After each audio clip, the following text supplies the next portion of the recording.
le merveilleux message que nous avons partagé la dernière fois. Il s'intitulait « Les ordonnances de Dieu, meilleur remède pour la vie », n'est-ce pas? Amen. Gloire à Dieu. Donc, nous allons continuer encore cette ordonnance-là, ces ordonnances, parce que il y a une richesse dans ces ordonnances, il y a une richesse dans ce que Dieu donne. Et aujourd'hui, sans tarder, nous allons aller chercher la parole de Dieu dans Matthieu chapitre 25. Et la lecture sera un peu longue. Et avec la grâce du Saint-Esprit, nous allons voir comment est-ce que nous sommes conduits, comment est-ce que Dieu va encore nous expliquer sa parole à chacun de nous. Et nous savons que, d'après ce que nous avons vu la dernière fois, nous savons que les remèdes de Dieu sont de vrais remèdes. Les remèdes de Dieu sont des vrais remèdes et rien ne peut y changer. Vous avez trouvé la parole de Dieu dans Matthieu chapitre 25, le verset 14 au verset 29. Matthieu chapitre 25, du verset 14 au verset 29. Celui qui a trouvé, c'est la lecture un peu longue, sinon on partage. Quelqu'un lit la moitié et l'autre aussi prend la suite. Au nom de Jésus-Christ. Personne n'a trouvé Matthieu chapitre 25, du verset 14. Amen.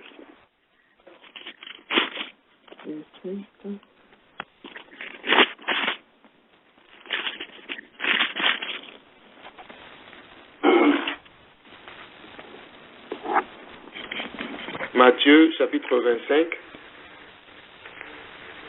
Amen. Amen, Oui, amen. Oui. Parole du Vierge. Alors le royaume des cieux, c'est le verset 14, d'accord. 14 à 25, hein. Il en sera parabole des talents. Il en Parabole sera des comme un talents. homme qui part. 14. Oui. Oui. Matthieu 25, Il chapitre en 14. sera comme d'un homme qui, partant pour un voyage, appela ses serviteurs et leur remit ses biens. Il donna 5 talents à l'un, 2 à l'autre et 1 au troisième. Chacun selon sa capacité. Alléluia. Amen. Aussitôt, celui qui avait reçu les 5 talents s'en alla, les fit valoir et il gagna 5 autres talents. De même, celui qui avait reçu les 2 talents en gagna 2 autres. Celui qui n'en avait reçu qu'un alla faire un creux dans la terre et cacha l'argent de son maître. Longtemps après, le maître de ses serviteurs revint et leur fit rendre compte. Celui qui avait reçu les 5 talents s'approcha en apportant 5 autres talents. Et il dit, Seigneur, tu m'as remis 5 talents. Voici, j'en ai gagné 5 autres. Son maître lui dit, c'est bien, bon et fidèle serviteur. Tu as été fidèle en peu de choses. Je te confierai beaucoup, entre dans la joie de ton maître. Alléluia. Celui qui avait reçu les 2 talents s'approcha aussi et il dit, Seigneur, tu m'as remis 2 talents. Voici, j'en ai gagné 2 autres. Son maître lui dit, c'est bien, bon et fidèle serviteur. Tu as été fidèle en peu de choses, je te confierai beaucoup. Entre dans la joie de ton maître. Amen.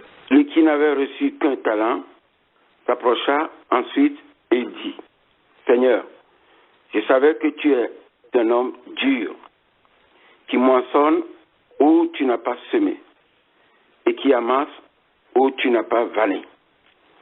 J'ai eu peur, et je suis allé cacher ton talent dans la terre. Voici, prends ce qui est à toi. Son maître lui répondit, serviteur méchant et paresseux, tu savais que je moissonne où je n'ai pas semé, et que j'amasse où je n'ai pas vanné, il te fallait donc remettre mon argent au banquier. Et à mon retour, j'aurais retiré ce qui est à moi avec un intérêt. Ôtez-lui donc le talent et donnez-le à celui qui a les 10 talents, car on donnera à celui qui a, et il sera dans l'abondance. Mais à celui qui n'a pas, on ôtera même ce qu'il a. Amen, amen, amen. Amen. Alléluia. Oui, du 14 au 29, que Dieu bénisse notre cher lecteur et que la main de Dieu soit sur sa vie. Or, voici encore Dieu qui nous présente encore un merveilleux message et qui veut nous enseigner encore en ce jour. Et dans ce message, nous voyons qu'il est question, on va dire, de 3 catégories de personnes. La première personne est la personne à qui on a remis combien de talents? 5. Le premier en a reçu combien? 5, je crois. Gloire à Dieu. Le premier en a reçu 5. Le deuxième en a reçu 2. Et le troisième en a reçu qu'un seul talent.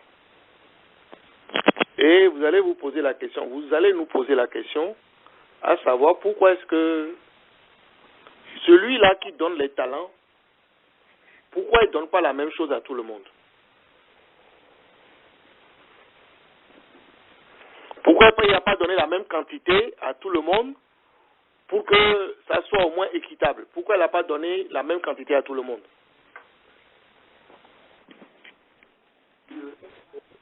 Moi, je pense que parce qu'il nous connaît. Oui? Parce qu'il nous connaît. Oui, il vous connaît. Et oui, il vous connaît. Oui. Il connaît quoi de vous? Il connaît la capacité de chacun. Exactement, c'est ça le mot qu'il faut utiliser. Il connaît la capacité de chacun d'entre nous. Alléluia. Amen. Il connaît la capacité de chacun. Il sait que si tu en donnes 12, tu seras capable de bien l'utiliser, n'est-ce pas? Amen. Il donne toujours selon la capacité de chacun. Maintenant, est-ce que dans ce choix de capacité, est-ce que quelqu'un doit se sentir lésé? Il y a un garçon ici qui me dit non, et je suis d'accord avec vous. Alors pourquoi est-ce qu'il y a des gens parmi nous, parmi les peuples que nous sommes, quand nous sommes face à Dieu, nous disons à Dieu, Seigneur, tu ne m'as pas donné les choses essentielles de ma vie. Tu ne m'as pas donné les bonnes choses de ma vie, c'est pour ça que je ne suis pas content de toi. Pourquoi? Mais soyons sérieux. Nous ne le disons pas, les frères et sœurs, soyons sérieux. On le dit ou on ne le dit pas? Alléluia, vous êtes toujours là? Amen. Oui, mais répondez-moi. Est-ce que tout le monde est, on va dire, on retourne un peu en arrière. Quand nous voyons notre vie chrétienne, est-ce qu'au début, avant même de connaître Christ, est-ce qu'on est content de ce que nous vivons? Est-ce qu'on est content? Il y a une soeur qui est à côté de moi qui dit non.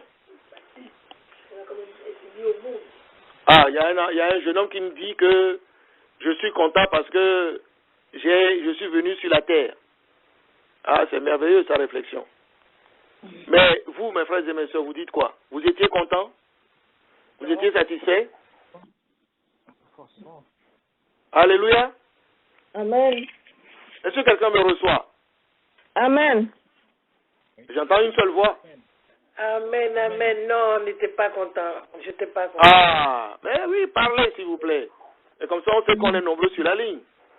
Ouais. Ok. On n'était pas content parce que on était des insatisfaits de ce que ce maître-là nous a donné. Et qu'est-ce qu'on fait par rapport à ce qu'il nous a donné? On finit par ne pas l'apprécier. Et si on ne l'apprécie pas, ça veut dire quoi? On est en train aussi de passer les bonnes choses qui peuvent être accolées à ces talents que nous revendiquons.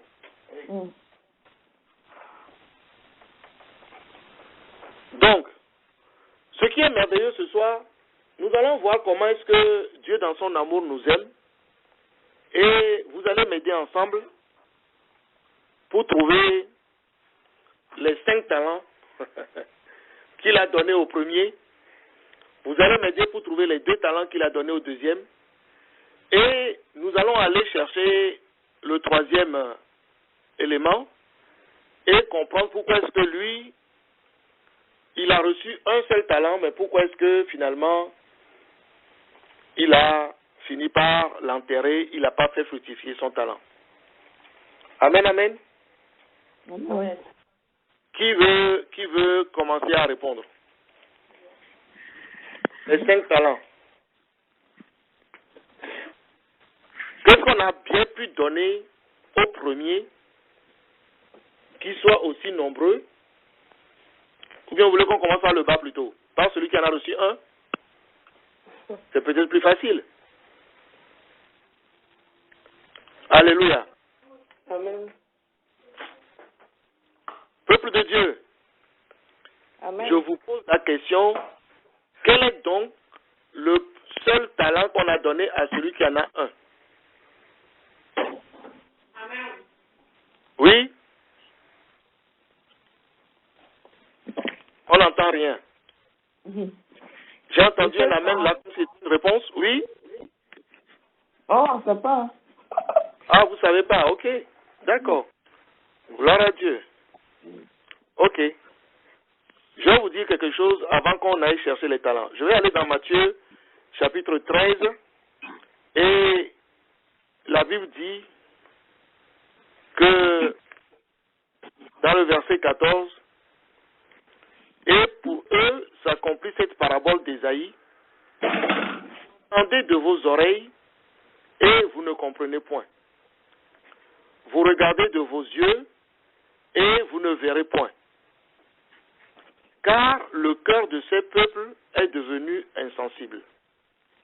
Voici un premier élément qui nous empêche de connaître le talent le premier talent ou le talent qu'on a donné au premier.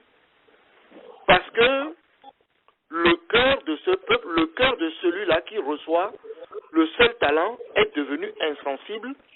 Il n'a pas fait cas du talent le plus précieux qu'on lui a donné.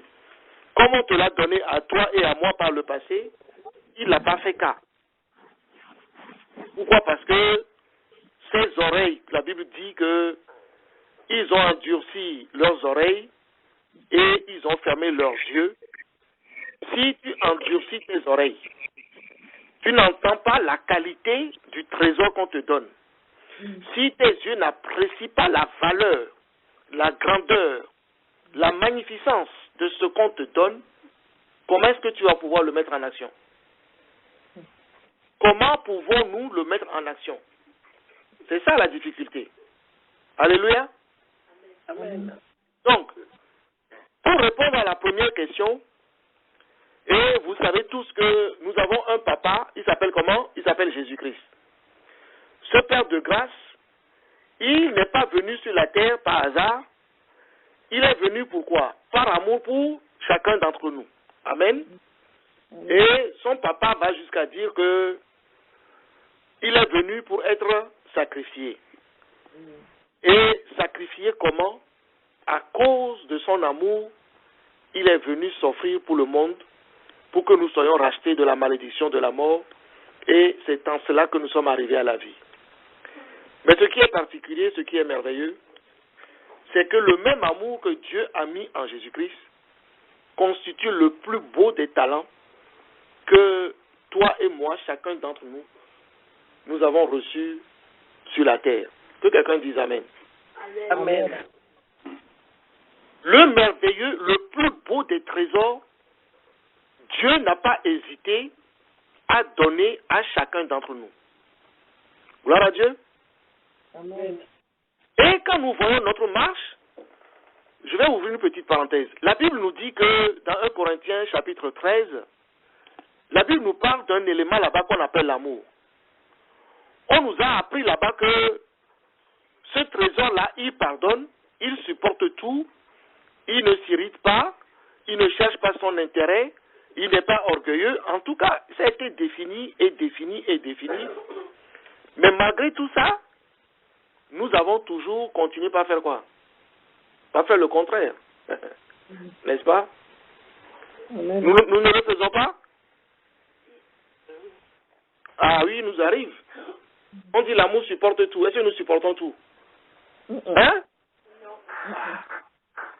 On dit l'amour pardonne. Est-ce que nous pardonnons tout? Pourquoi? Pourquoi? Gloire à Dieu. Amen. Donc, mes frères et mes sœurs, nous avons du boulot. Donc, pour mieux comprendre la parabole des talents ici, il faut comprendre que les trois types d'individus ont reçu chacun le plus beau des talents qu'on appelle l'amour. Amen. Amen. Ça, c'est le plus important des talents. Mais ce qu'on nous dit ici, c'est que le deuxième, il en a reçu 2. Pas 4, il en a reçu 2. Et si nous avons mis comme postulat que le premier, ou bien tous ont reçu l'amour, le deuxième, il a reçu un merveilleux talent qu'on appelle la foi. Gloire à Dieu. Amen. Et on ne peut pas avoir l'amour et la foi et ne pas vivre, en fait, dans l'abondance de Christ. On ne peut pas avoir les yeux fixés sur Christ, celui qui donne tout, celui qui est amour, et en plus avoir la foi en lui, et ne pas avoir ce que Dieu veut que nous puissions récolter. Pourquoi? Parce qu'il sait que dans cette action-là, celui qui aura l'amour, s'il sème l'amour, il va récolter quoi? Il va récolter quoi? L'amour? Oui, il va récolter plus que ça. Ne vous limitez pas à l'amour. Il va récolter quoi d'autre? La foi, la paix, il y a plein de choses. Gloire à Dieu. Merci ma soeur. Voilà, maintenant que tu commences à m'aider là. Celui qui sème l'amour, le véritable amour, il va récolter la joie, il va récolter la paix, il va récolter la patience, il va récolter la douceur, il va récolter la maîtrise de soi, parce que c'est le plus grand des talents. C'est le plus beau des talents. Et il n'y a pas un trésor qui a une aussi grande valeur.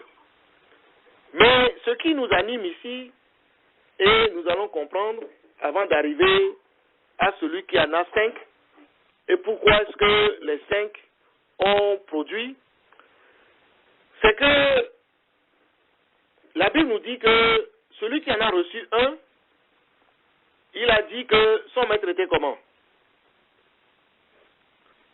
Il dit ici que son maître est un méchant maître, n'est-ce pas? Oui.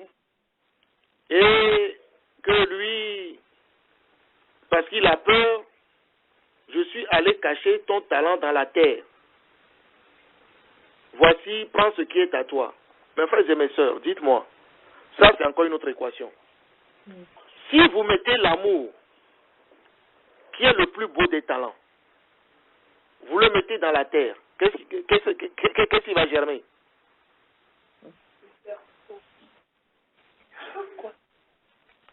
Amen. Amen. Si vous mettez l'amour, qui est le plus beau des talents, vous allez creuser un sol. Vous mettez l'amour dedans. Qu'est-ce qui va sortir? Vous savez pas? Hein? Le contraire alors. Hein? Le contraire? Oui, ça s'appelle quoi le contraire? Oui. La haine. Exactement. Je l'ai dit avant. Gloire à Dieu. Si vous enterrez l'amour, le premier trésor, le véritable trésor, vous allez récolter tout ce qui est de la terre, qui concerne la ruse, les séductions, la haine, la colère, l'impatience, parce que vous avez enterré le plus beau des trésors. Amen, amen.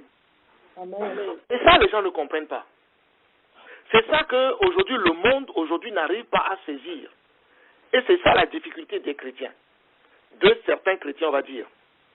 Oui, ils ont le plus beau des trésors. Au lieu de l'utiliser, ils vont le cacher.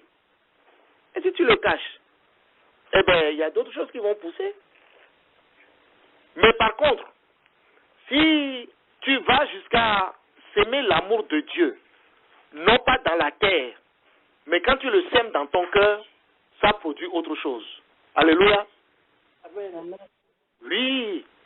Quand tu sèmes, quand tu plantes l'amour de Dieu dans ton cœur que Dieu t'a donné, ça produit quelque chose d'autre. Vous savez, c'est pour ça que dans Matthieu chapitre 13 que je viens de vous lire, la Bible dit que, verset 15, car le cœur de ce peuple est devenu sensible. C'est-à-dire qu'on ne peut rien planter en eux pour que cela puisse donner du fruit. Si on dit que le cœur est insensible, ça veut dire que rien ne peut germer. Rien ne peut apporter du fruit. Amen, amen. Amen. Et de surcroît, rien ne peut apporter du fruit, mais aussi, ça va jusqu'à boucher nos oreilles et nos yeux, parce que je vous ai toujours dit et expliqué que le cœur de Dieu, le cœur dont on parle, il a des oreilles, il a des yeux, le cœur a des mains, et il est important que nos cœurs soient correctement traités, sinon il va y avoir quoi? Des dégâts. Et je me rappelle vous avoir dit la semaine dernière que parce que notre cœur est le moteur, qu'il ne suffit pas seulement de mettre de l'huile dans le réservoir, mais il faut tout faire pour que ce cœur aussi soit bien traité. Amen, amen. Nous l'avons dit la semaine dernière. Donc, mes frères et mes sœurs, ça veut dire quoi? Ça veut dire que celui qui a reçu le premier talent, il est autant égal à celui qui en a reçu 2. Parce qu'il y a aussi l'amour. Et il est aussi égal à celui qui en a reçu 5. Parce qu'ils ont le plus important. Et je vous ai dit que le deuxième, il en a reçu l'amour et la foi. Le troisième, il en a reçu ce que 1 Corinthiens 13 nous dit. Il dit, si tu as tous les trésors de la terre, si tu as la science des sciences, si tu as l'argent qui remplit le monde, si tu as 10 femmes, 150 chevaux, 10 millions de tortues, 3 éléments demeurent essentiels. C'est la foi, l'amour et l'espérance. Alléluia. L'amour, la foi et l'espérance. Si tu as ces 3 éléments, rien ne peut te manquer dans ta vie avec Christ. Amen, amen.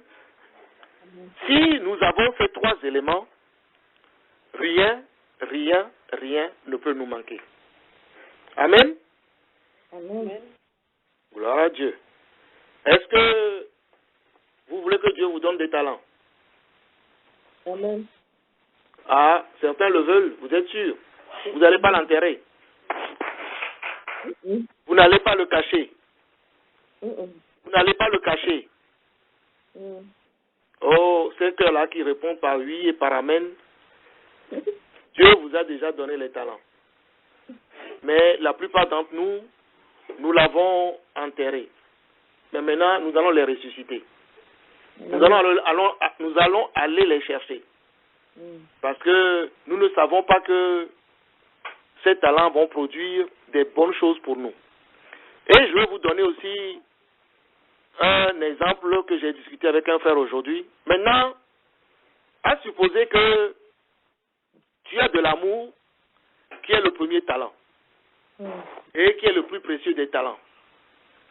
Maintenant, celui qui est à côté de toi ne connaît pas ce plus beau talent que tu as dans ton cœur. Et voici qui t'agresse. Comment tu réponds? Alléluia, c'est adressé à nous tous. Hein?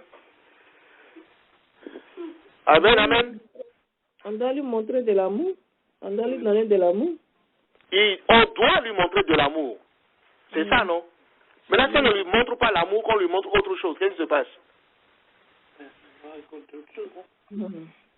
Amen. Qu'est-ce qui se passe? Il ne va pas changer, il va rester dans son état. Oui, mais toi qui ne lui as pas donné l'amour, toi qui lui as donné la haine, la colère, je ne sais pas quoi, qu'est-ce qui va se passer? Mais il aura aussi la haine, la colère. Qui reprenez un peu plus fort? Je n'ai pas entendu. C'est comme si le talent était enterré. Ok. C'est comme si ton talent que tu as en toi, tu viens de faire quoi? Tu viens de l'enterrer. Et la Bible dit quoi? Que à celui qui a le bon talent, on va lui donner quoi? On va lui donner davantage. À celui qui a, on lui donnera davantage. Verset 29. Mais maintenant, à celui qui n'a pas, on notera même ce qu'il a. Est-ce que vous avez compris maintenant? Mmh. Vous avez compris? Amen. Tu as compris? Je reprends.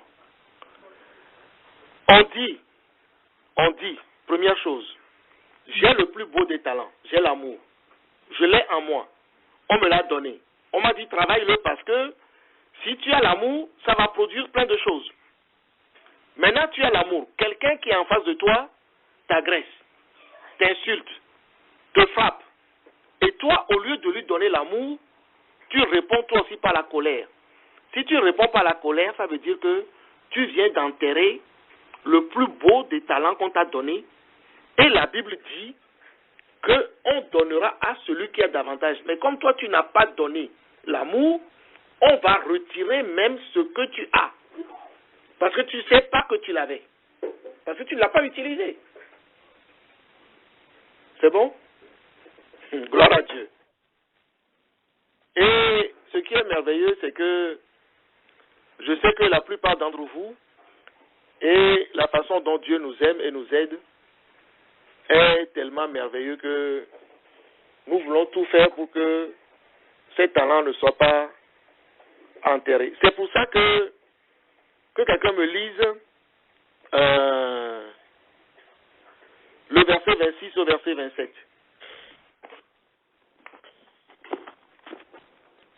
Matthieu 25, on va reprendre le verset 26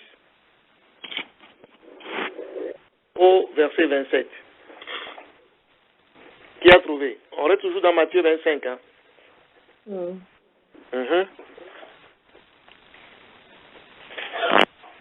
Que nous dit la parole de Dieu ici? Son maître lui répondit, serviteur méchant et paresseux, tu savais que je moissonne où je n'ai pas semé et que j'amasse où je n'ai pas vanné. Il te fallait donc mettre mon argent au banquier et à mon retour, j'aurais retiré ce qui est à moi avec un intérêt. Amen, amen. Son maître répondit, serviteur méchant et paresseux. Tu savais que je moissonne où je n'ai pas semé. Vous avez compris maintenant la ligne là? Tu sais que je moissonne où moi je n'ai pas semé. C'est-à-dire que quand vous trouverez quelqu'un dehors qui n'a pas les talents que vous avez, vous devez tout faire pour leur présenter ce que vous êtes. C'est pour ça que la Bible dit que vous êtes le sel de la terre. Vous ne pouvez pas être le sel de la terre et aller vous présenter à quelqu'un et la personne ne voit pas le sel que vous êtes. Amen, amen. Vous ne pouvez pas être la lumière de ce monde et quand vous allez vous présenter devant le peuple, on ne voit rien en vous. Et la Bible dit, et Dieu a raison quand il parle. Le Seigneur a raison quand il parle. Tu savais que je moissonne où je n'ai pas semé. Ça veut dire qu'il nous dit, allez dans le monde entier, annoncer la bonne nouvelle. Mais les gens pensent que annoncer la bonne nouvelle, c'est seulement verbal. Annoncer la bonne nouvelle, ça revêt notre comportement, notre nature, notre attitude, qu'est-ce que nous annonçons? Qu'est-ce que nous annonçons? Je moissonne ou je n'ai pas semé. Autrement dit, ton amour encore peut toucher quelqu'un d'autre. Et ce quelqu'un d'autre aussi va être rempli de l'amour. Et Dieu dit qu'il moissonne lui là où il n'a pas semé. Autrement dit, ce n'est pas lui, sa mère qui a semé, mais c'est la semence qu'il a mis en toi qui multiplie encore de partout où tu passes. C'est pour ça qu'il va jusqu'à dire que si tu as la foi, qui est l'élément secondaire, comme un grain de sénévé, tu diras à la montagne de se déplacer. Autrement dit, la haine et la colère qui est dans l'autre, tu lui diras de se déplacer et il se fera quoi? Et il se déplacera. Amen, amen. Amen. Si vous avez la foi, vous direz à la montagne qui est dans l'autre, déplace-toi parce que je viens avec l'amour et la montagne va se déplacer. Ça veut dire quoi? Ça veut dire que nous ne sommes pas appelés à être en guerre avec nos parents, nos familles, nos relations et tout ce qui est tout autour de nous. Aujourd'hui, le monde enseigne la division. Le monde enseigne la haine. Le monde enseigne la colère. Pourquoi? Parce que ils ont enterré le talent. Nous l'avons dit, tu ne peux pas enterrer le talent de Dieu et récolter la vie éternelle. Tu ne peux pas. Tu ne peux pas récolter la vie éternelle. Voilà pourquoi il est urgent et important que le peuple de Dieu que nous sommes, nous soyons conscients que Dieu n'est pas un Dieu qui donne au hasard. Dieu est un Dieu juste. Dieu est un Dieu qui est bon. Dieu est un Dieu qui pourvoit à nos besoins d'une façon exceptionnelle. Et il fait vraiment tout et tout pour que nous soyons des peuples heureux et qui vivons dans l'amour et dans la grâce de Dieu. Alléluia. Aujourd'hui, on se rend bien compte quand on lit la parole de Dieu, on voit bien une chose. Dans Matthieu chapitre 13, verset 16, la Bible dit ici, « Mais heureux sont vos yeux parce qu'ils voient et vos oreilles parce qu'ils entendent. Je vous le dis en vérité, beaucoup de prophètes et de justes ont désiré voir ce que vous voyez et ne l'ont pas vu, entendre ce que vous entendez et ne l'ont pas entendu. Vous donc écoutez ce que signifie la parabole du semeur. » Mais la parabole du semeur, c'est un semeur qui est parti semer dans la bonne terre. C'est un semeur qui est parti semer les trésors que Dieu lui a donnés dans la bonne terre. Et la Bible nous dit que si cette semence est tombée dans la bonne terre, elle ne peut pas produire des épines. Elle ne peut pas produire des ronces. Et elle ne peut pas tomber dans la mauvaise pierre non plus. Elle ne peut que produire des milliers. Une graine va produire 40, 60 et 100. Autrement dit, Dieu nous appelle chacun, chacune à produire en abondance avec ce qu'il a mis en chacun de nous. Alléluia. Amen. Oui, c'est ça Dieu. C'est ça la vie de Dieu. Et c'est pour ça que quand vous revenez dans Matthieu, chapitre 25, le verset 27, il dit, « Il te fallait donc remettre mon argent au banquier. Et à mon retour, j'aurais retiré ce qui est à moi avec un intérêt. » Maintenant, vous allez me poser la question, mais Dieu, il est particulier. Est-ce qu'il y a une banque maintenant? C'est quoi? C'est BNP ou c'est Crédit Lyonnais? C'est quelle banque? Alléluia. Qui a la réponse de la banque? Il dit, il fallait remettre quoi? Mon argent. Il a dit ici mon argent, non? Il a bien dit mon argent, retenez bien le mot argent, et il a dit au banquier, qu'est-ce que ça symbolise l'argent et qu'est-ce que ça symbolise le banquier? Moi, je pense que c'est le fait qu'on donne l'amour aux autres, qu'eux aussi, ils en donnent aussi aux autres, ça se multiplie. Donc, lui, c'est ça, il appelle le banquier. Ah, ma soeur, je pense que Dieu est à l'œuvre dans votre vie, que Dieu vous bénisse. Amen. Et quand on ne fait pas attention, oui, ça c'est la première définition. Maintenant, que signifie le trésor? L'argent, j'ai déjà donné la réponse. Voilà. Ah, l'argent, c'est le trésor. C'est le plus beau des trésors. J'ai donné la réponse. En fait, l'argent, c'est le trésor que Dieu te donne. Et effectivement, les banquiers sont les êtres que vous êtes.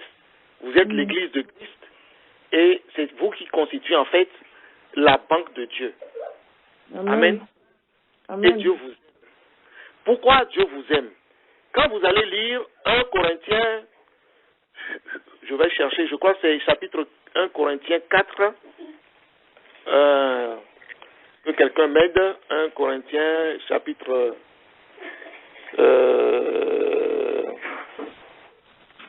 est-ce que c'est 4 ou 15?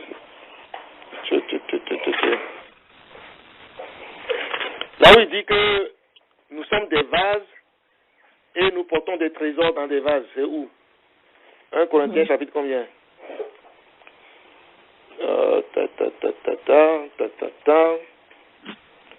Quelqu'un a trouvé? Il dit, la parole de Dieu dit dans 1 Corinthiens, je voulais vous le lire pour que ça soit vraiment... Il y a 2 Corinthiens 4, je vérifie. Alors, je fouille, vite. Ok, c'est bon, j'ai trouvé. C'est 2 Corinthiens, chapitre 4, le verset 7. Il dit ici, qui veut le lire? 2 Corinthiens, chapitre 4, verset 7. Oui. Nous portons ce trésor dans des vases de terre, afin que cette grande puissance soit attribuée à Dieu et non pas à nous. Alléluia. Nous portons ce trésor, nous portons cet argent qui est le plus beau de l'argent. Dans quoi? Dans des vases de terre. Et nous sommes des vases de terre afin que cette grande puissance qui va transformer les autres ne soit pas une puissance qui est faite par l'homme, ne soit pas un talent que l'homme a préparé lui-même par sa capacité, mais que ce soit un talent qui vienne de Dieu, qui vienne de sa main, qui vienne de sa puissance, pour que toute la gloire lui soit redonnée. Parce que beaucoup aujourd'hui pensent que, à force d'aimer par apparence, oui, j'aime par apparence, je me mets un manteau, au lieu d'être vrai dans ce que je fais, je mets un manteau et je récolte le fruit que je viens de semer moi-même.